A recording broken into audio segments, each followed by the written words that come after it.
Olá, bem-vindo a todos que chegaram por algum motivo a esse canal, a esse Instagram. Me chamo Gustavo.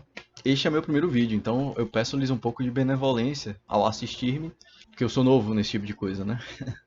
Esse canal, esse Instagram tem mais uma pretensão de treinamento pessoal, tendo em vista que eu sou um estudante de filosofia, de licenciatura e pretendo me tornar professor no futuro. Lembrando, para quem estiver assistindo esse vídeo, duas coisas importantes.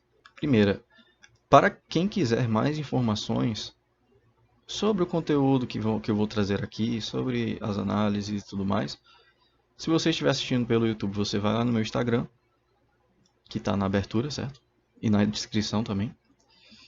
E se você já estiver assistindo pelo Instagram, é só olhar os destaques do Instagram, no caso os stories lá que estão nos destaques, né? Que você vai encontrar algumas breves informações importantes. A segunda coisa importante a ser lembrada, e isso está lá nos destaques também, mas é importante colocá-la em pauta aqui. Eu estou fazendo análise de um livro de literatura, mas nem sempre o conteúdo que eu trarei aqui serão só sobre livros de literatura, também trarei sobre livros de filosofia, afinal eu sou estudante de filosofia, também política, economia em menor frequência, espiritualidade católica, enfim, vários temas.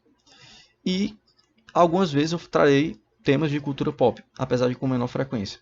Então falar de algum personagem que não está em um livro necessariamente, ou de algum filme. Então é isso. Bom, nesse primeiro vídeo eu escolhi tratar uma das grandes obras, né, de um grande autor conhecido por muitos católicos, que é o Hobbit, do Tolkien, certo? Eu tenho essa edição aqui, da HarperCollins. É a edição atualmente mais conhecida e mais utilizada, muito boa, recomendo, bastante barata. E para introduzir-vos nesta análise, eu gostaria de fazer uma pequena introdução para quem não conhece, o que eu acho muito improvável, né? Mas o livro, O Hobbit, ele foi publicado em 1937 por J.R.R. Tolkien. Ele é destinado a um público infanto-juvenil, mas apesar disso, o livro ele tem mensagens bastante adultas, no bom sentido, certo? Boas mensagens que nós podemos tirar e aplicar na nossa vida espiritual, na nossa vida prática, na nossa vida moral. Bom, tendo dito isso, eu não vou contar aqui a história do Hobbit, do livro inteiro. Eu vou fazer uma análise de alguns acontecimentos e de alguns personagens. E para começar, vamos de cara logo nos deparar com o personagem principal, certo? O Bilbo Bolseiro. E por que esse personagem é tão importante, certo? Por que ele é... Por que nós nos identificamos tanto com ele? E por que a história dele é, de certa forma, análoga ao que acontece conosco? Bom, o Bilbo Bolseiro é um hobbit, e como um bom hobbit que é, ele vive uma vida confortável. Ele é uma pessoa comodista, ele vive no condado, na Vila dos Hobbits, que é uma utopia, uma certa forma de utopia agrária, meio distributista, talvez, que as pessoas que vivem, os hobbits que vivem no condado, eles vivem uma vida muito boa, em contato com a natureza, porém eles vivem alheios às outras realidades que estão para além do condado, certo? Para fora do condado. Então eles sabem da existência delas, mas eles se preocupam apenas em viver suas vidas ordinárias, confortáveis. Eles não gostam muito de aventuras, não gostam de nada extraordinário. E assim é com o nosso querido Bilbo Bolseiro. Quando o segundo personagem que nós vamos tratar aqui, quando esse segundo personagem chega na vida do Bilbo, é quando começa realmente a aventura, que é o Gandalf. É o famoso mago cinzento, né? Gandalf o cinzento. Eu não vou entrar aqui em análises dos pormenores da natureza dos magos que o Tolkien escreveu no Silmarillion e tal, até porque eu nem li o Silmarillion, só li o Hobbit e o Senhor dos Anéis. Eu vou fazer uma análise mais pé no chão. Então, nós temos lá o Bilbo vivendo a sua vida ordinária de hobbit, sem querer muito incômodo, vivendo uma vida tranquila, certo? Dentro da sua toca.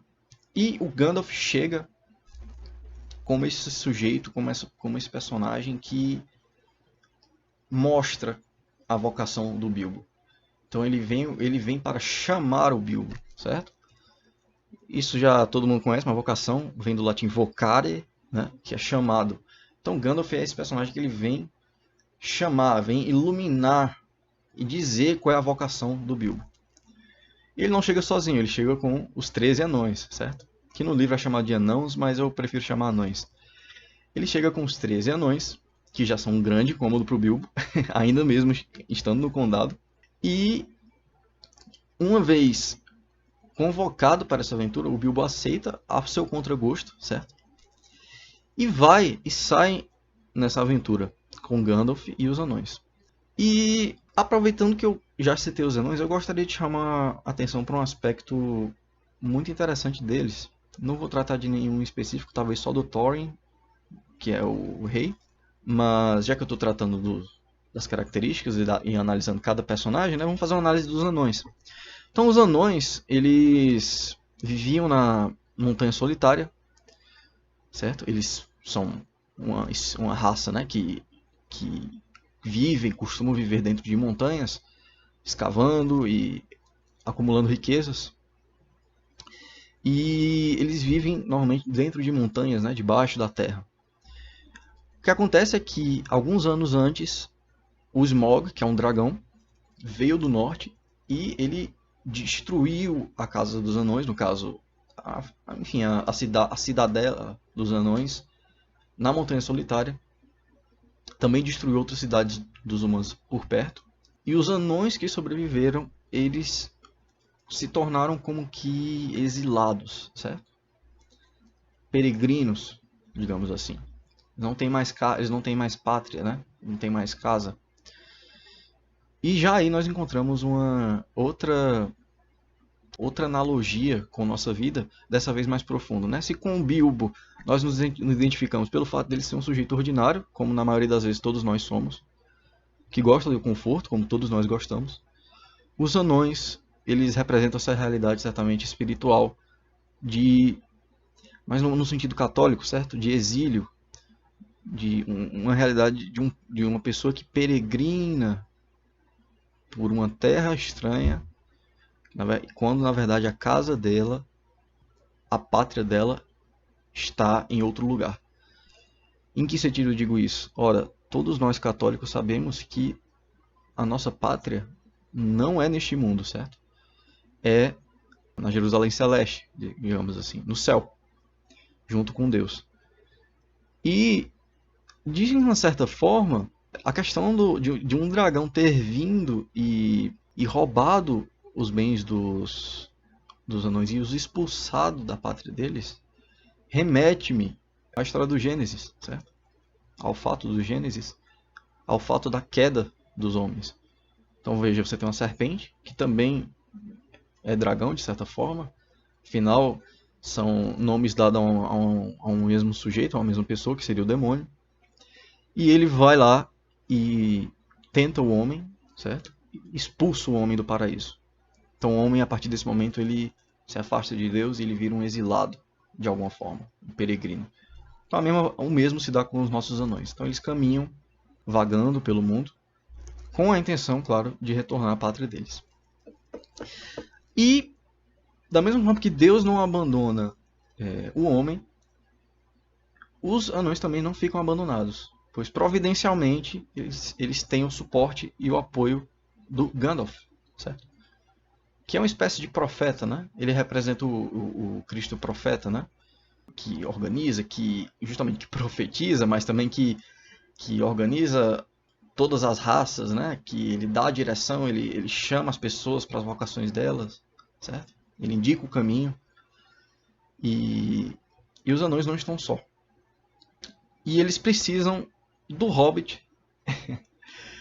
Porque para se infiltrar, por quê? Porque o Hobbit ele é pequeno, os Hobbits eles fazem pouco barulho, eles precisam de um Hobbit para se infiltrar na fortaleza onde está o tesouro, cujo dragão se apossou, e de alguma forma tirar esse tesouro de lá ou expulsar o dragão, certo? Então eles precisam de um Hobbit, ou seja, de um sujeito da menor das raças, ou seja, o menor dentre eles precisam dele ainda. Então temos aí outra mensagem muito interessante, que mesmo os menores têm seu lugar na providência, têm seu lugar, têm sua função para que tudo concorra para o bem, certo? Então, tendo dito isso, eles, uma vez recrutando o Hobbit, eles saem em aventura, certo?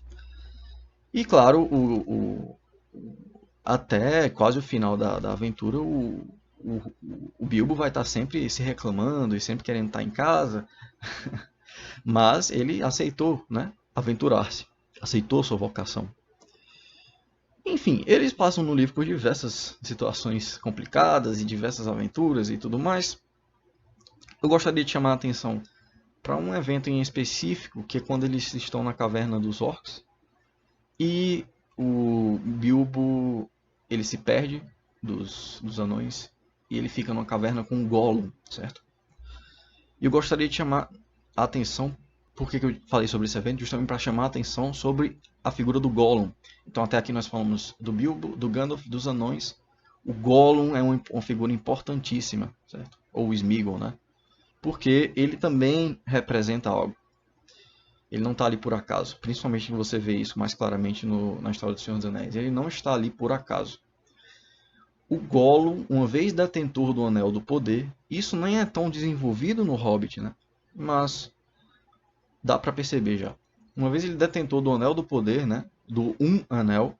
Uma vez ele estando gravemente escravo dele por vários anos, como alguém que é escravo do pecado, ele representa justamente o homem em pecado, o homem pecador, certo? O homem quase que condenado. Então, ele é patético, ele é ridículo, ele é viciado, ele perdeu a personalidade dele. Então, ele vive para o anel, não pensa em outra coisa fora o anel, ou como conseguir de volta o anel. Da mesma forma que o pecador, de certa forma, assimila o pecado de uma maneira tal que ele começa a crer que o pecado faz parte dele já, certo? Ele vive para aquilo, ele é escravo daquilo. E no fim das contas, se ele continuar naquilo, se não acontecer um milagre, mas no sentido da graça de Deus vir em auxílio de uma pessoa assim, ela se condena por aquilo. Para quem não sabe, o Gollum, enfim, ele se condena. Perdão, aqui é alerta de spoiler, mas o Gollum ele morre no final. Tem sua função na história, mas ele morre no final por causa do anel. E sem se arrepender, né? Sem mudar de vida. Então eis a figura do homem condenado, barra o homem pecador, patético, escravo, e no final ele termina condenado, né? Então o Gollum está ali como essa imagem que sempre nos relembra o perigo do pecado. Dois outros pontos aqui que eu gostaria de falar, que é sobre os elfos que aparecem, tem um papel importante no livro, e sobre as águias que aparecem também, aparecem um pouco menos. Os elfos e as águias, eles representam, né, o belo e de certa forma a ordem num grau altíssimo, né? Os elfos e as águias também, eles são hierarquizados, eles vivem numa estrutura hierárquica, como a maior parte das raças na Terra-média, e eles fazem, os elfos no caso, vivem em locais, em locais esplendorosos, digamos assim, eles fazem construções belíssimas, fazem as mais belíssimas canções, melhores comidas, as que mais lhe restauram. Então, tudo que vem dos elfos é bom, certo? A única crítica que você talvez possa ter aos elfos é o fato de eles serem um pouco orgulhosos, certo? Mas, agora, tratando das águias, eu acho muito interessante, porque elas não vivem em locais com esplêndidos assim, como os elfos, elas vivem austeramente, como águias que são, elas vivem em ninhos em cima das montanhas. Elas são águias gigantes, lembrando, né? E elas têm o chefe delas, o rei delas. É uma sociedade hierarquizada também. E elas representam elas representam um grau altíssimo de nobreza e de bondade. Então você não encontra nada nelas que remeta ao mal. Elas sempre vêm em auxílio dos que estão precisando, elas são nobres, Elas representam essa face, né, da nobreza que nós podemos encontrar nos santos, por exemplo, e principalmente em nosso Senhor Jesus Cristo, certo? Todas as facetas do bom, do belo e do verdadeiro, eles se encontram em perfeito grau em Deus mesmo, né? Então, eu chamei a atenção para essas duas realidades porque elas realmente, assim, não tem como você não prestar atenção quando os elfos e as águias aparecem. Eu gosto muito dos dois, principalmente das águias. Bom, agora passando para outro personagem interessantíssimo, que é o Smaug, certo? O dragão. Então o Smaug, ele é um dragão do norte e ele atualmente ele tomou a Cidadela dos Anões e está lá vivendo em cima do tesouro dos anões e não fazendo muita coisa.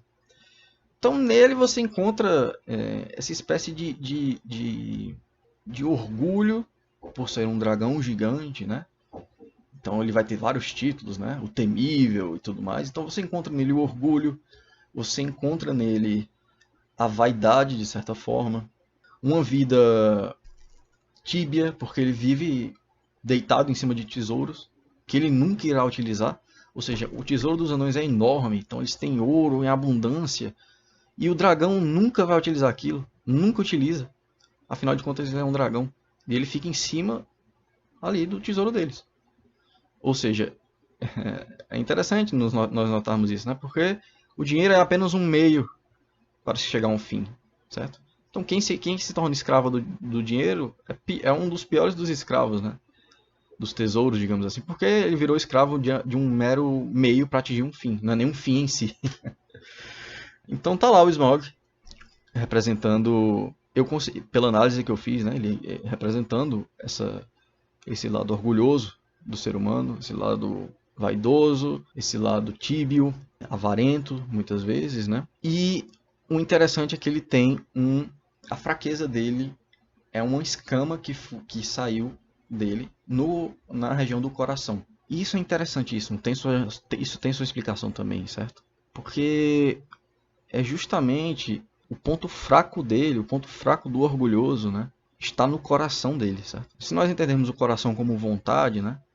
Então como, enfim, como o interior mesmo, o ponto mais profundo de alguém, né? Então nós vemos aí uma mensagem de que o orgulhoso, mesmo tendo glória, sendo gigante, sendo um dragão gigante, né? Ele tem um coração frágil, um coração que é o ponto fraco dele, certo? Um coração vulnerável. E nós vamos acabar vendo que o Smaug acaba sendo morto pelo Bard, que é um humano que vive na cidade do lago, justamente com um tiro de flecha no coração dele.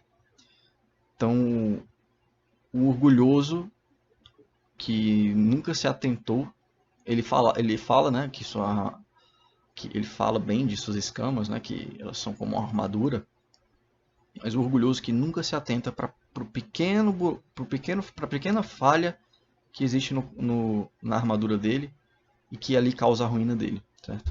Então tem uma mensagem profunda a se tirar do Smaug. Falando do Bard rapidamente, ele representa realmente certa tradição, né? Ele é o descendente do Senhor do Vale, que era uma cidade ali perto da Montanha Solitária, que foi destruída pelo Smaug. Ele era o descendente, ele segue essa linha real, né, do Senhor do Vale, e é ele que acaba virando o Senhor do Vale, né? Porque antes disso, os humanos tinham se mudado para outra cidade no lago e estava sendo administrado por outra pessoa que não tinha nada a ver. No final, nós vemos esse retorno à tradição, à linhagem real, né, que retorna ao trono. Tema esse que vai ser trabalhado muito no Senhor dos Anéis, também é trabalhado em diversas outras obras, não cabe aqui dizer, mas por exemplo, a Odisseia, tem a questão do retorno do rei, né, do Odisseu, etc. E uma vez o Smaug sendo derrotado, você tem toda a questão da Batalha dos Cinco Exércitos, onde os anões, os humanos e os elfos se unem para lutar contra os orcs, né? Que também são, eu não preciso nem dizer, né? Os orcs, eles são horríveis, né? Aliás, isso é um aspecto importantíssimo da obra do Tolkien, porque uma das funções da arte do belo é justamente fazer com que você propenda ao bem e fuja do mal, certo? Através do horrendo. E os orcs, eles são horríveis, eles são horrendos. Então a obra do Tolkien, ela cumpre perfeitamente esse papel de fazer você tender ao bem e fugir do mal através do horrendo, porque os orcs são horrendos, não tem nada de bom neles, certo? Então no final você tem a Batalha dos Cinco Exércitos, em que se unem elfos, homens e anões, como eu disse, contra um inimigo em comum, né? O Thorin, que era o rei anão que devia retornar ao trono, ele acaba morrendo. Inclusive ele cai na tentação do tesouro, então ele vira, ele cai no feitiço do dragão, digamos assim. Quando ele tem acesso ao tesouro, ele meio que dá uma enlouquecida, certo? Mas ele se redime depois. Então ele cai na mesma tentação que o Smaug caiu, certo? Mas ele se redime depois e morre. E, salvo engano, ele diz umas palavras ao Bilbo que são muito interessantes, né? Ele diz o seguinte, que há muito mais no Bilbo do que ele acredita ver, certo? E como isso não é verdadeiro, né? Meditemos sobre isso, sobre essa verdade. É como que é a mesma maneira como que Deus escolhe as almas, né? Então ele diz à alma, olha, existe muito mais em você do que você pensa, mas em que sentido? No sentido de que com a graça que Deus oferece, a pessoa pode tornar-se um santo, né? A pessoa pode tornar-se semelhante a Deus, semelhante a Cristo, né? Então é nesse sentido profundo que nós devemos entender essa passagem e várias outras. Bom, tendo terminado a Batalha dos Cinco Exércitos, o primo do Thorin é nomeado rei e temos o retorno à casa, certo? O Bilbo retorna à casa com Gandalf. O Bilbo então cumpriu sua função, sua vocação, seu chamado. Ele se tornou alguém melhor. Nas palavras do próprio Gandalf, deixa eu pegar aqui. Ele vai dizer, né? O Gandalf vai olhar para o Bilbo e diz: meu caro Bilbo, disse, alguma coisa aconteceu com você. Não é mais o Hobbit que um dia foi. Então esse é a mensagem para aqueles que aceitam a vocação recebida por Deus, certo? Nós nos tornamos aquilo que nós nunca imaginaríamos que nós nos tornaríamos, certo? É o chamado à santidade, né? Então, assim, essa obra é espetacular. em poucas palavras, né? E aí, quando o Bilbo chega É interessante notar uma coisa que eu não falei. O Bilbo, ele representa o que o Joseph Pearce fala do homem homo viator, né? Então ele é um homem peregrino, né? O Bilbo também é um peregrino, né? Junto com os anões. Um homem exilado, né? Que vagueia, né? E ele retorna para casa. E quando ele retorna para casa, ele descobre que as pessoas têm ele como morto, porque ele passou um ano fora. E aí acabam que fazem um leilão de todos os bens dele. Ele chega, não tem quase mais nada na casa dele. Mas ele vem com os tesouros da viagem dele, né? E com toda a reputação que ele ganhou perante os elfos, os anões, os homens. Mas por que isso é interessante? Porque no início o Bilbo era muito apegado aos bens dele, né? Ah, então tem essa talha aqui que era da minha mãe, de não sei quantos anos, então tem as minhas peças de xícara aqui, são muito preciosas. De certa forma ele era uma imagem do que o Smaug era, né? Quando ele retorna, acaba que descobre que foi tudo vendido. Mas ele chega com um tesouro ainda maior em casa, né? E, mais importante ainda, ele chega como um hobbit melhor. Um hobbit que vê as coisas com uma visão totalmente diferente, com uma luz diferente, porque ele seguiu a vocação dele. E até dizem no livro, né, que ele ficou tido como esquisito no meio dos hobbits, porque ele teve toda essa viagem, esse envolvimento com pessoas estranhas, com Gandalf. Ele era tido por maluco às vezes, né? Pelas supostas excentricidades dele. Isso me lembra muito como o mundo vê os santos, né? Então o livro diz que ele era tido em alta estima pelos elfos, pelos homens, pelos anões, pelo Gandalf, ou seja, só por pessoas muito importantes, né? Pelas grandes raças, né? E dentro do seu próprio no seu próprio povo ele era tido como um esquisito, certo? Assim é com os santos e com o mundo, né? Então, os santos eles são tidos em alta estima por Deus mesmo, pelos anjos, pelos outros santos.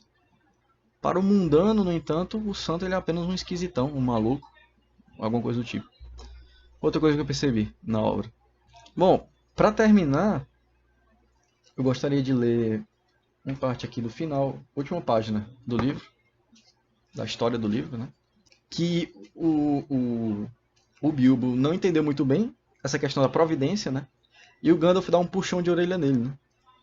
O Bilbo acha que aqui o que aconteceu com ele foi por sorte, por alguma coisa do tipo. E aí o Bilbo vai dizer, né? Então as profecias das velhas canções se revelaram verdadeiras, de certa maneira, disse Bilbo. É claro, disse Gandalf.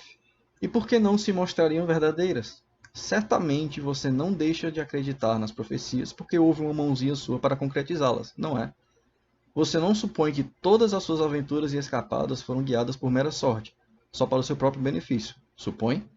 Você é uma ótima pessoa, senhor Bolseiro, e tenho muito apreço por você, mas é apenas um camarada bem pequeno num vasto mundo, afinal de contas. Graças aos céus, disse Bilbo, rindo, e passou a ele a jarra de tabaco. E assim termina o livro, de uma forma espetacular, porque remete à providência. Então, olha, você acha que o que aconteceu contigo foi por sorte, foi por mero acaso? Não, não, não, de forma alguma. Até você, com sua pequenez, teve um papel importantíssimo na providência, na realização do bem, certo? Porque no final das contas os anões voltaram para sua casa. E no final o Bilbo agradece aos céus por ser uma pequena pessoinha nesse mundo vasto, né? Ele reconhece, como um santo reconhece, seu lugar na ordem das coisas, né? Bom, então eu creio que o vídeo já está bastante longo, maior do que eu esperava. Então eu vou tentar ser um pouco mais breve nos outros. Mas foi isso, pessoal. Agradeço bastante a todos, principalmente se você chegou até aqui o final. Peço que curtam o vídeo, se inscrevam no canal, caso vocês estejam vendo no YouTube. Se for no Instagram, o link do YouTube está no meu Instagram. Também se inscrevam, por favor. E divulguem para os seus amigos. E podem também mandar críticas construtivas para mim nos comentários. Agradeço muito a todos. Salve Maria. Deus abençoe a todos.